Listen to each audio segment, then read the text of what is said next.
네, 안녕하세요. 강프로입니다. 자, 이번 영상에서는 종근당에 대해서 분석해 보도록 할 텐데, 자, 종근당이 오늘도, 그쵸? 고가에서 버텨주고 있는 모습을 보이고 있습니다.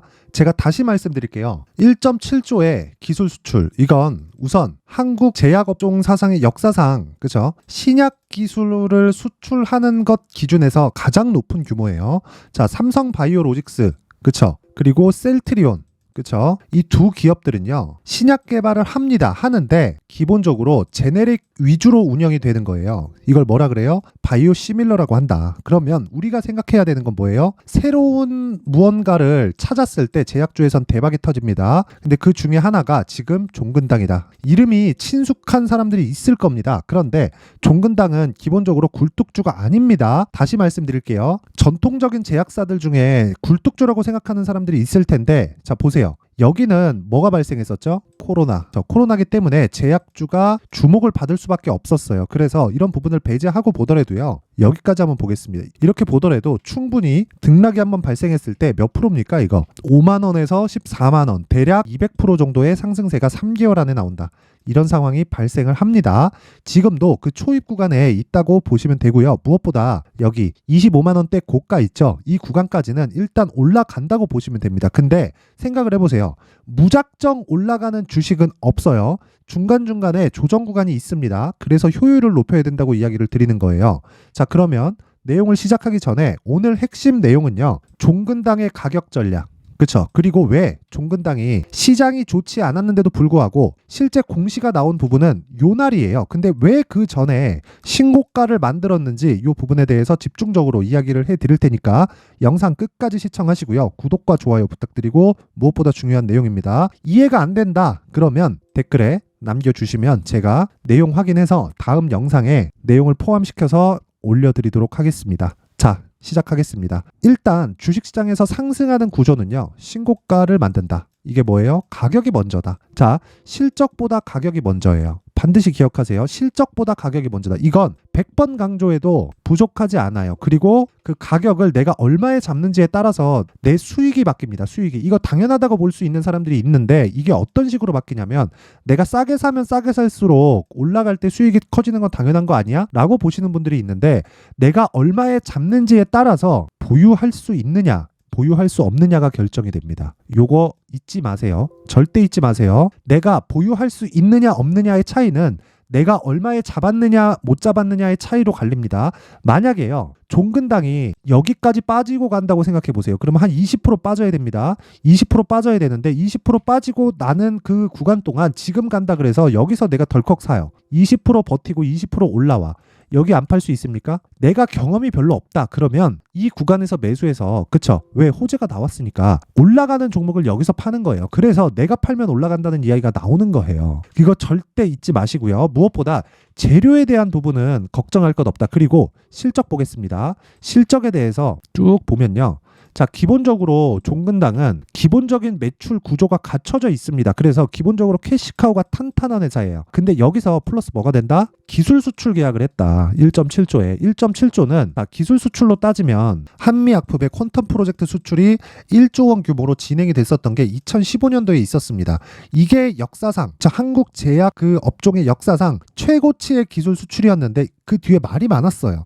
이걸 뭐 다시 반환해야 된다, 뭐 위약금을 물어야 된다, 이런 소리들이 있었습니다. 근데 어쨌든 1조 원 규모의 수출을 한 건 한미약품이 최초입니다. 그런데 종근당이 이번에 그걸 뛰어넘은 겁니다. 한미약품이 이렇게 1조 원대의 기술 수출을 했을 때 어느 정도까지 주가가 올랐느냐? 10배 올랐습니다. 6개월 만에. 6개월 만에. 저는 이때 매매를 했었습니다. 10만 원 이하에서 매매를 해서 정확하게 40만 원부터 매도 구간으로 잡았고요. 50만 원에 매도를 하고 나니까 80만 원까지 올라가더라. 이렇게 고가는 잡을 수 없지만 내가 얼마의 매수를 함으로 인해서 내가 어느 정도의 수익을 볼 수 있는, 그쵸? 첫 번째 진입하는 가격대를 지금부터 잡아야 된다는 건 변함이 없다. 한 박자 늦은 거는 맞아요. 근데 이 구간에서는 확인해야 될 필요가 있기 때문에 아직도, 그쵸? 여기서 사는 것보다 여기는 못 잡아요. 여기도 못 잡습니다. 최소한 이 구간 정도는 넘어가야 돼요. 뭐예요? 신고가다. 신고가. 신고가를 만들고 나서 매수하는 게 맞다. 그러면 지금 제가 그냥 여기까지만 딱 말씀드릴게요. 최소한 12만 원까지는 하락할 수 있다. 이 구간을 기준해서 매수하지만 이 구간 조정에서 조정을 받고 횡보할 수 있는 가능성도 있기 때문에 지금 종근당을 기준해서 우리가 매매를 할 때는 무조건 단기 보유 전략으로 끌고 가야 됩니다. 자, 기술적으로 우리가 봤을 때는 한 가지 내용이 필요해요. 신고가 이후에 시세의 속도가 빨라진다. 자, 그 내용을 어디서 나오나요? 여기서도 나오잖아요. 그리고 8월달 시장 안 좋았죠. 9월달 시장 안 좋았죠. 10월달 시장 폭락 나왔습니다. 그리고 명절 전부터 시장 폭락 나왔는데 그때 왜 종근당이 신고가를 만들었겠냐고요. 뭔가 내용이 있으니까 만든 거예요. 그러니까 우리는 이 구간에서 이 새끼들 뭔가 있네. 이렇게 이해를 하는 게 맞다고요. 그러면서 추적을 해 가야 된다고요. 그랬을 때 내가 최소한 이 정도에서는 초도 물량이라도 넣고 있었어야 된다. 왜? 첫 번째 눌림목이 나왔고 종근당은 그래도 제약사 중에서 이름 있는 제약사에 속하니까요. 그쵸? 그리고 유일하게 지금 한국 시장에서 제약주에 대한 움직임이 좋지 않습니다. 2차 전지를 포함해서 반도체까지는 굉장히 큰 폭으로 강세를 보인 것이 맞고요. 그리고 2차 전지 관련된 이 파생된 이 산업군에 있는 기업들도 굉장히 크게 올랐어요. 예를 들어서 뭐 아진산업 같은 자동차 부품주들 굉장히 많이 올랐고 성우하이텍도 마찬가지입니다. 근데 제약사들은 오르지 못했다. 물론 과거에 많이 조금 오르지 못할 만한 그런 일들이 있었던 것은 맞죠. 그런데 제가 이야기를 드리는 게 이런 뭐 수급 때문에 얘네들 뭐 지금 매수하고 있네요. 여기 봤더니 뭐 기관 담고 있네요. 외국인 담고 있네요. 이런 게 중요한 게 아니라는 거예요. 이미 이걸 담고 있는 걸 보고 매수하면 늦어요. 무조건 늦어요. 늦기 때문에 우리가 봐야 되는 건 무조건 신고가. 이 신고가만 보면 돼요. 신고가. 하지만 신고가를 만들기 위해서는 보세요. 10만 원이죠. 7만 원부터 올라오면 그렇죠. 30% 이상 상승을 했습니다. 그런 구간에서 변동성이 터지는 건 너무 당연한 이야기예요. 그러면 이 변동성 구간에서 우리가 뭘 봐야 됩니까? 자, 여기서 매수할 수 있는 가격들을 찾자. 첫 번째 단기 보유 전략이 여기서 나오는 거고 만약에 상한가를 딱 치잖아요. 그쵸? 뭐 상한가를 간 건 아니지만, 그쵸? 26%대 올라가면 최소한의 이 매물 소화가 있다는 걸 우리는 알고 있어야 되고, 이걸 장기 차트를 열어서 보면요. 자, 보세요. 다 매물대에 걸려있는 자리다. 그러면 지금부터 우리가 목표로 잡아야 되는 건 25만 원까지로 첫 번째 1차 목표를 잡는 것은 맞지만 이 구간보다 추가적으로 올라갈 수 있습니다. 왜 그러냐면 이때 대비해서 그쵸? 이때 대비해서 실적도 유지가 되고 있는데 물론 이 구간에서는 코로나 관련된 이야기가 있기는 했습니다. 근데 이것보다 더 중요한 건 실적이 계속해서 유지되고 있는 와중에 그쵸? 1조 7천억의 실적이 여기 딱 반영을 시켰을 때 어떻게 되나요? 일단 매출 2배 뻥튀기 되죠. 그렇죠. 매출 2배 뻥튀기 되잖아요. 아직까지 실적 반영이 안 된 거잖아요. 그래서 제가 가격이 먼저라고 말씀을 드렸는데 기본적으로 여기서는 주가는 프리미엄을 받기 때문에 매물 소화 과정을 거친다. 근데 여기까지 가는 과정에서 조정이 없을 수 없기 때문에 우리가 보유하기 위한 가격 전략을 잡자는 겁니다. 이 내용 절대 잊지 마시고요. 어디서 뭐 얼마까지 간다더라 뭐 나는 뭐 단타 치면 좋은데 단타도 제가 소통방에서 하고 있으니까 이야기를 드릴게요. 우선 지금 중요한 건 종근당의 가격 그리고 가격을 토대로 만드는 단기 보유 전략, 단 2주 안에 내가 수익으로 전환시킬 수 있는 그 가격대를 잡는 게 첫 번째다. 자, 2주 안에 내가 수익으로 전환이 되었다는 건 내가 가격을 잘 잡았다는 겁니다. 그 판단을 시장이 하는 거예요. 야, 여기가 매수 타점인데 왜 주가 안 오르냐, 세력들 욕하고 공매도 욕하고 이러는 게 정상이 아니라는 겁니다. 내가 잘못 잡은 걸 남 탓을 해요. 오르는 주식은 항상 있어요. 근데 모든 주식을 다 잡을 수는 없죠. 근데 우리가 최소한 한 가지 내용에서는 반드시 알고 가야 되는 게 신고가를 만들면서 주가가 올라간다는 건 무조건 100%다. 이 부분은 반드시 체크를 하셔야 돼요. 그래서 종근당 같은 경우에는 지금 2주 안에 나올 수 있는 가격대를 잡자. 그쵸? 그 내용을 제가 여기 19페이지에 걸쳐서 준비를 해놨습니다. 자, 모든 분들한테 제가 공유를 해드릴 테니까 영상 상단에 있는 전화번호로 최소한의 성의를 보여주세요. 돈 안 받습니다. 돈 입금 들어오면 제가 다시 보낼 거예요. 자, 상단의 전화번호로 숫자 3이라고 문자를 보내주시는 분들에 한해서만 종근당의 가격과 단기 보유 전략을 공유해 드리도록 할 테니까 시청해 주시는 모든 분들이 상단의 번호 확인해서 숫자 3이라고 문자 보내시면 되고요. 무엇보다 중요한 내용 다시 말씀드리겠습니다. 주식시장에서 가장 중요한 건 신고가 이후에 시세가 발생한다는 겁니다. 단타도 그렇고요. 장타도 그렇습니다. 그러면 장타를 하기 위해서는 단타에 성공을 해야 되고 단타를 당일날 매수해서 당일날 매도하는 경우도 있지만 단기 매매 전략을 반드시 만들자. 그리고 단기 매매를 내가 하고 싶다. 그리고 주식시장에서 멘탈이 안 잡힌다 하시는 분들은 강프로의 무료 소통방으로 지금 500분이 함께하고 계시니까 484분 정확히 있네요. 이렇게 함께하고 있으니까 오셔서 멘탈 잡으세요. 멘탈 정확하게 잡아드리고, 멘탈은 어떻게 잡느냐? 오늘 같은 경우에는 뭐 크게 제가 등락이 큰 종목을 매수가 된 건 아닙니다. 항상 여기 보이시나요? 시초가 매매 오전 8시 52분, 8시 52분 이렇게 진행이 되죠. 이렇게 제가 장 시작 전에 종목을 공개를 하고요. 오늘 같은 경우에 VT 같은 경우에는요. 자, 고가 5.8%, 그리고 지금 0.87%, 그쵸? 시가 대비해서 1%대 손실 구간에 있습니다. 그쵸? 제가 매도하는 기준은 분봉상에 특별한 이슈가 있을 때, 그쵸? 그럴 때는 매도를 한다. 그러면 오늘 같은 경우에는 큰 수익이 없이 마감이 됐습니다. 그런데 저는 신고가 구간에 있는, 그쵸? 지금 화장품 종목들은 좋게 보는 편이고, 제가 주도주로 보는 섹터는요, 간단합니다. 반도체, 그리고 조선, 그리고 화장품, 더하기 바이오, 요렇게입니다. 2차 전지는 지금 매매하면 안 됩니다. 안 돼요. 그 중에서 개별적으로 뭐 단타를 치거나 그럴 수는 있겠지만, 단타도 신고가 구간에서 치는 거지 절대로, 그쵸, 고가에서 물릴 수 있는 위험성은 가지고 있으면 안 됩니다. 근데 오늘 같은 경우에 이렇게 큰 수익이 발생한 건 아니지만, 매일매일 뭐 20%씩 뭐 단타 수익을 내고 30%씩 막 상한가 올라가고 이런 경우가 있겠습니까? 그쵸? 그런 거 불가능하다. 한 가지 기억하셔야 될 건 저가 못 잡고 고가 못 잡습니다. 대신에 우리는 몸통은 확실하게 잡아야 되니까 그 몸통의 시작점인 신고가를 공략하는 게 맞고요. 그런 신고가를 공략했을 때 어제 같은 경우에는 보세요. 11월 7일 잉글 우드랩 5%대 수익 마감이 됐고요. DIT, 반도체는 제가 계속 좋다 그랬죠. DIT는 반도체 섹터라고 보시면 되고 5%대 수익이 마감이 됐습니다. 근데 그중에 국제약품은 보세요. 신고가를 만들고 나서 매물 소화 과정을 거쳤죠. 그리고 돌파하면서 매수, 장중에 24%까지 올라가는 급등세를 보였습니다. 자, 요 내용을 제가 강프로의 무료 소통방에서 계속해서 이야기를 드리고 있고요. 매일 아침에 최대 3종목을 단타 종목으로 선정을 해서 진행을 하고 있고요. 무엇보다 자 보세요. 11월 6일 CCS 시가 매매 보이시죠? 8시 54분에 진행이 된 종목이고, CCS 같은 경우에는요. 자, 제가 개인적으로 좀 아쉬운 종목인데 여기까지만 이야기 드릴게요. 11월 6일 그쵸? 시가 마이너스 15%, 그쵸? 그 전에 상한가를 2번을 갔습니다. 그리고 나서 금요일날, 지난 금요일인데 시간외에서 급락을 해버린 거예요. 급락을 하다 보니까 어떻게 됐나요?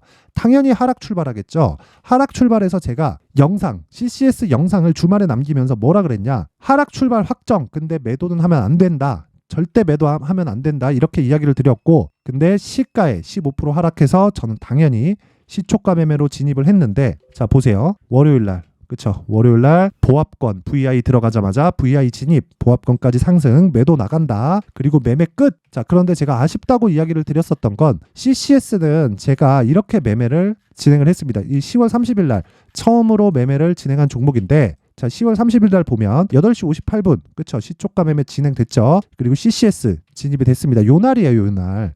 시가 2.6%, 그리고 고가 21%, 종가 21%, 하루에 20%대의 수익이 발생을 했습니다. 근데 저는 종가에 매도한다 그랬죠. 그때 매도를 딱 했는데 그 뒤에 상한가 2방, 이틀 딱 쉬고 상한가 2방, 이렇게 된 겁니다. 주가는요, 절대로 고가를 내가 정확히 알 수 없어요. 근데 하루에 20% 수익 보면 일단 나는 만족한다. 만약에 추가적으로 보유할 내용이 있다면 한 가지 내용이 필요합니다.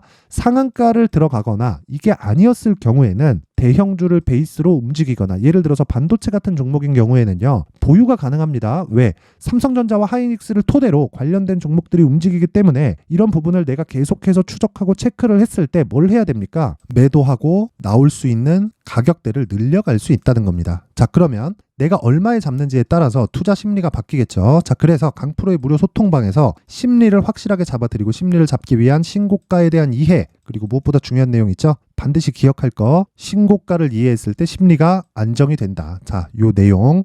자, 그래서 내가 주식 투자를 하는데 장중에 단타를 하고 싶다, 또는 심리가 안 잡힌다 하시는 분들은 오셔서 심리 잡고요. 멘탈 잡으세요. 멘탈을 확실하게 잡아드리겠습니다. 자, 참여 방법은 영상 상단에 있는 전화번호로 참여라고 문자 보내주시는 분들에 한해서만 제가 강프로의 무료 소통방 입장 링크를 공유해 드리도록 할 테니까, 시청해 주시는 모든 분들이 상단의 번호 확인해서 참여라고 문자 보내세요. 그러면 제가 한 분 한 분 빠짐없이 다 공유해 드리도록 하겠습니다. 자, 날씨가 추워졌는데 감기 조심하시고요. 종근당 함부로 매도하지 마시고요. 무엇보다 중요한 내용 있죠? 매수하는 가격이 중요합니다. 제가 공개를 해 드릴 테니까 상단의 전화번호 확인해서 숫자 3 또는 참여라고 문자 보내주시면 되고, 제약주는 제가 계속 공략을 하고 있습니다. 믿고 들어오시면 됩니다. 이번 영상은 여기까지 하겠습니다. 자, 이제 23년도 다 끝나가지만 매매를 하시면서 스트레스를 받으시는 분들이 있을 수 있습니다. 시장이 항상 그렇긴 하지만 그래도 제 구독자분들과 시청해주시는 분들을 위해서 앞으로 차기 주도주가 될 수 있는 대시세 종목을 준비를 해왔습니다. 단타나 짧은 수익만을 쫓다 보면요, 잦은 손절로 계좌가 망가지는 건 순식간이고요. 그만큼 수익하고는 거리가 멀어지겠죠. 장기간 유지하기가 어렵기 때문입니다. 결과적으로 주식시장에서 돈을 벌기 위해서는요, 어떤 계기를 만들어야 되는데 그 계기는 한 종목에 비중을 실어서요, 수익을 보는 것 말고는 없습니다. 쓸데없이 잦은 매매를 하지 말라는 이야기고요. 그리고 한 종목에 비중을 실을 수 있어야 된다는 겁니다. 그런데 이 비중을 실는 과정에서 성장 산업군에 대한 이해가 필요하다는 겁니다. 이 부분을 반드시 기억을 하셔야 돼요. 자, 이런 성장 산업에 대한 구조와 제가 앞서 말씀드렸던 신고가 그리고 선반영 구조에 대해서 이해를 했을 때 이런 매매를 할 수 있게 됩니다. 2월 7일 강프로의 대시세 종목으로 에코프로 매수가는 17만원 이에서 진행이 됐고요. 그리고 목표가는 50만원부터 자율 매도 구간으로 잡았죠. 예상 수익 범위가 200% 이상으로 되어 있는데 신고가 이후에 선반영 평균치가 200% 이상이기 때문에 그렇습니다. 자, 그런데 에코프로가 2차전지 양극재 기업이죠. 2차전지 양극재는 친환경이라는 범주 안에 속해 있다고 보시면 됩니다. 근데 제가 항상 이야기를 드리죠. 시세는 항상 연결된다고요. 앞으로 나올 대시세 종목도 이런 친환경이라는 성장 산업군에 포함되어 있어야 됩니다. 자, 이런 성장 산업군에 포함되어 있는 걸 확인한다면 이 내용처럼 세 가지의 공통점을 가지고 있습니다. 1년에 많은 종목이 발생하지 않고요. 그리고 세력들의 장기간 매집 구간이 확인돼야 되고, 그리고 상승하기 시작하면 평균적으로 3개월 정도의 상승 구간을 보이기는 하지만 제가 2개월이라고 작성을 해온 건 한 가지 내용 때문입니다. 한 달은 확인하는 과정이 필요하기 때문입니다. 이게 무슨 얘기냐면 성장 산업에 대한 부분 그리고 이런 공통점, 여기다가 기술적인 내용을 다 포함을 시키더라도 절대적으로 가격이 우선적으로 반영이 되는 것이기 때문입니다. 에코프로도 마찬가지예요. 장기간 하락하면서 최악의 국면을 거쳐왔고요. 이 구간에서 먼저 하락을 했다는 건 앞서 말씀드렸던 내용처럼 고가에 대한 부분이 아니라 저가, 즉 나쁜 부분을 반영한 이후에 신고가를 발생을 시켰다는 건 앞으로 좋을 부분을 반영이 되고 있다는 거죠. 그런데 본격적인 시세는 신고가 이후라고 말씀을 드렸고 지금은 매물 소화 과정을 보내고 있습니다. 앞서 말씀드린 대로 가격 먼저 분석을 끝냈죠. 그리고 나서는 정부 정책의 방향과 맞는지를 체크를 해야 되는 겁니다. 2023년 대시세 종목인 에코프로도요, 정부 정책의 방향에 맞는 종목이라고 볼 수 있겠죠. 물론 이런 종목들도요, 신고가 이후에 시세를 낸다는 건 반드시 기억하고 있어야 됩니다. 자, 이런 내용을 토대로 23년 상반기 에코프로와 같은 대시세 종목을 준비를 해왔습니다. 자, 하반기 대시세 종목은 영상 상단의 전화번호로 대시세라고 문자를 보내주시는 분들에 한해서만 공유해드리도록 할 테니까 영상 상단의 전화번호 확인해서 하반기 대시세 종목으로 큰 수익 내셨으면 좋겠습니다.